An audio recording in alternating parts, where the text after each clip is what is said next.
Bir адамның көңілін жығу қасиетті хайуан хиратымен бірдей дегенді естіп жатамыз. Адамның көңіл шарайна сияқты өте бір нәзік дүние. Сынып қалса қайтып бүтінделмейді. Ал енді осы көңілді жығып айнаны сындыратын не? Әрине, бос, артық, тасыр сөз, ағайын. Біз сөзге абай болуымыз керек. Қазір аузым бар деп айтушы, тісім бар деп тістеуші, күшім бар деп күштеуші көп заман болды ғой. Ісім бар деп істеуші ғана аз болып тұр. Осындай қиын қыстау заманда қамшының сабындай ғана қысқа ғұмырда бір-бірімізге қатты сөз айтпай сыйласып, сіз біз десіп жүргенге не жетсін қазағым. Өзіңді өзің сыйласаң жат жанынан түңілер демей ма?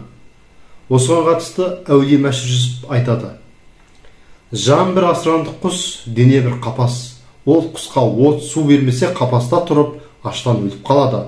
Оған қорек бұйыру керек дейді. Хайуан тамақтан семіреді, адам құлақтан семіреді.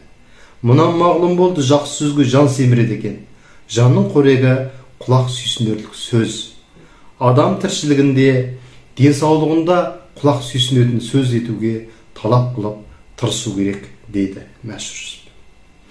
Осыдан белгілі болғандай, жақсы сөз есту үшін де соған тырысып лайықты болу керек екен ғой ағайын.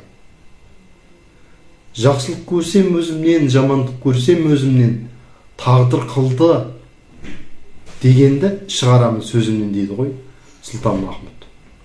Ендеше желіде болсын, өмірде болсын, бетпе-бет болсын, виртуальный болсын,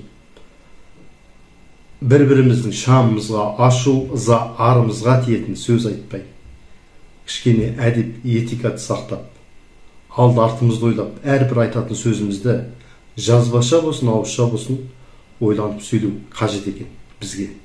Өз азғантай ғана қазақпыз, ат төбеліндей ғана. Бізге ең қажеті бүгін дәл қазір бірлік. Сондықтан да бір-біріміздің көңілімізді жықпай ағайын. Сіздермен болған Нұрдәулет Есағазы, қазақ мінезі.